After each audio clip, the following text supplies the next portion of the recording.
if you are someone who considers artists like Nas, AZ, Prodigy, and let's say Ghost and Ray as some of your favorite MCs of all time, then there's a strong likelihood that you just may consider Rome Streetz to be one of the nicest out right now. What's good, y'all? It's your boy Mixtape Moth. If you are rocking with this content, go ahead and smash that like button for your boy.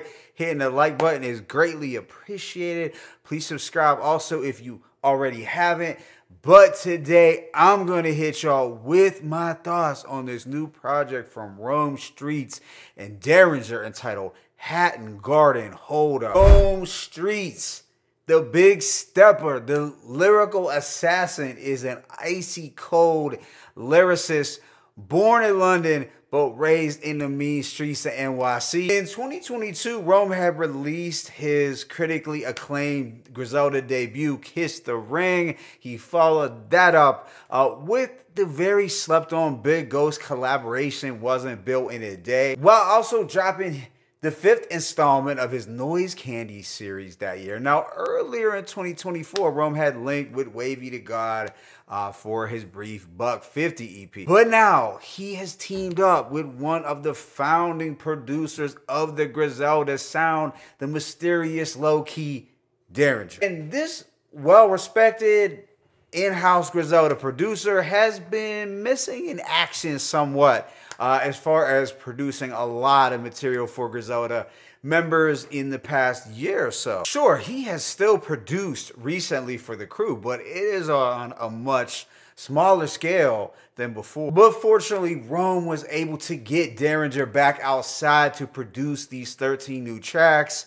Overall, this project is clocking in at around the 42-minute mark. The title, Hatton Garden Holdup, is based on the London jewelry heist of 2015, and it should not be a surprise that Rome Streetz centers on this particular London theme, considering he did spend some of his childhood there. So you are going to get some small splashes of that London flavor thrown into a gritty New York street album. But with that being said, let me go ahead and just hit y'all with that track-by-track breakdown. The opener, Ace of Base, has this unsettling drumless loop with spooky Hitchcock vibes. It just may have you looking over your shoulder. Rome raps, "The world is yours if you a visionary. Life's a bitch sometimes. I F a missionary. Face to face was blinded till I saw the signs like Ace of Base." So overall, it is an eerie opener that set a cinematic tone right out the gate. It's not an explosive way to set it off, but a very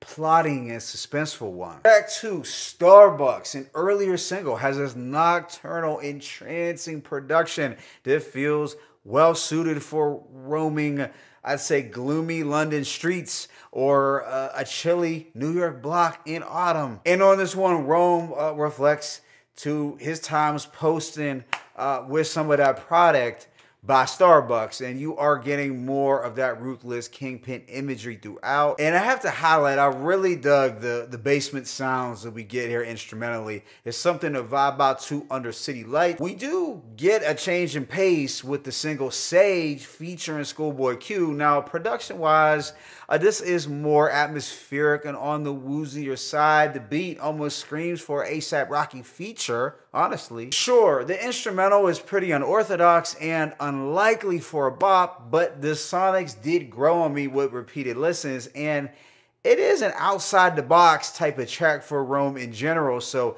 you do have more of an experimentation instrumentally and with the flows. It might not be for everyone, but it's not super commercial. Like, it's still rugged.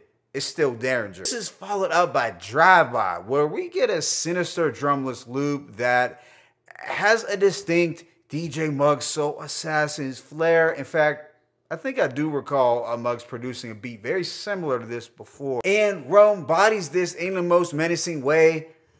My dope too potent. First timers taking micro doses, stepping on your throat in them King 40 below shits. You got no motion, a gun for hire like Billy Ocean. There's also a scheme where he does mention song titles from AZ's Do or Die that was pretty clever. But yeah, Drive By has some quotables for sure. Then there is the highlight, Cadillac Smoke with Mayhem Loren. Now, this beat, it puts the capital P in psychedelic. Derringer provides us with his most sonically pleasing of all instrumentals here. It's just such a creative, ominous beat. While Mayhem did his thing, I think any feature would have sounded good due to the potency of the production, but Rome Streetz was the star here, no doubt. This is followed up by the standout 100 Schemes, which has a dusty, fat jazz rap groove that channels that 1993, 1995 energy. You might get some Black Moon vibes. You might get some Channel Live vibes here instrumentally. Some noteworthy lines from Rome were, history remembers kings, not soldiers. And don't let these dudes F you over in showbiz with that bro shit. Also, was a juvenile with slow motion, no coaching, plenty of times was the culprit. So yeah, this one is dripping in that mid-90s nostalgia, and Rome was dumbing out and catching wreck. Immediately after is Spike, a rusty, off-kilter banger.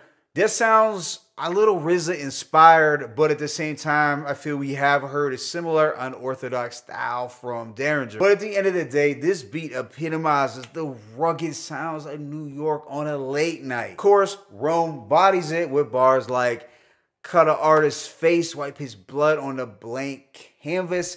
And he does have a slick Clockers movie reference with pushing white, clocking it like Strike had rocks for they pipe. I also dug, I'm killing shit before I smoke, you take the mask off. You dudes lack sauce, nothing but crack in my catalog. Things continue on this high note with the track Protor featuring Conway the Machine.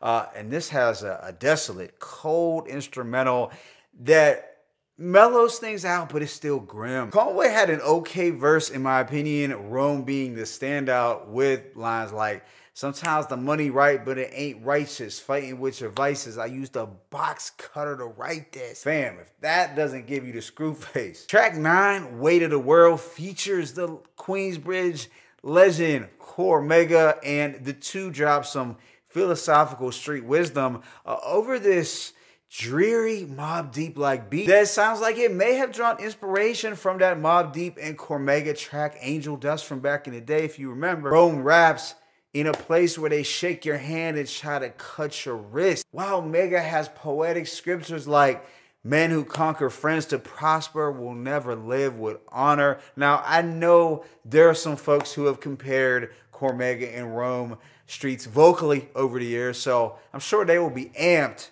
for this collaboration. Then we get Jimmy's Headband, where Derringer brings in those misty, psychedelic bells. Instrumentally, it's very hypnotic and mesmerizing, and Rome states, in my lifetime, need a whole lot of cash like Skinny Hove on a boat. Also, Doug, I'm dope like Jimi Hendrix, 6 acid tabs and a headband on top, but I came from muddy waters like Redman. Afterwards is the sinister Space X, and it's got a spacious but hellish beat. And Rome blacks out here with the ill double time flow, really showing his versatility to switch things up. Yeah, there were sharp bars, no doubt, but this one was mostly about the rapid fire flow and this uniquely dark instrumental. Track 12, Reap What You Sow, offers more of that fly drug talk over a foggy jazz rap beat. It's hella overcast and moody with the slower rolling boom bap drums. And here Rome talks about having sold a lot of product but never selling his soul. And he talks about how he leveled up going from poor pockets to living prosperous. So it's a low-key track, very subtle, but a favorite nonetheless. And this project comes to a close with Heavy Traffic, set to a murky but beautiful Derringer beat that's got a credits rolling feel. Some clever lines from Rome were, a wild teen mom said chill and read a book or the judge will throw you one.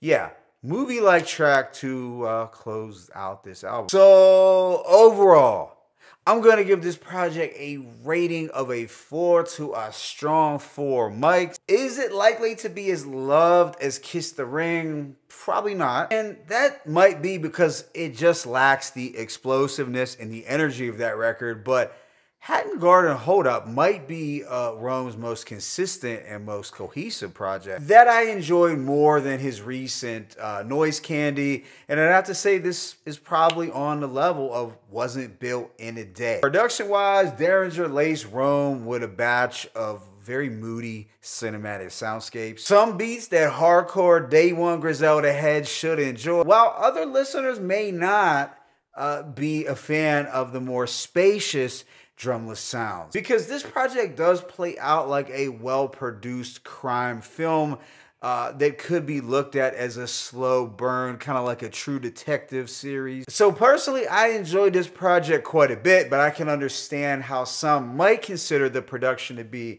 sleepy at times. Therefore, I would have been in favor of the inclusion of really just one up-tempo track to turn it up a notch. But the thing is, Rome's rapping is just so good, and Derringer's instrumentals were well produced enough that it wasn't a major drawback. And I do think this dark, mid-tempo type production is ideal for transitioning us into those fall and winter months. And the album, I'd say, is also stronger in the middle to second half. Favorite tracks include Starbucks, Drive By, Cadillac Smoke, 100 Schemes, Strike, Protor, Weight of the World, Jimmy's Headband, and Reap What You Sow. But let me know your thoughts in the comment section. It's your boy Mixtape Moth. I'm signing out, but as always, it's peace and blessings. Rome Streetz, Derringer, Hatton Garden Holdup.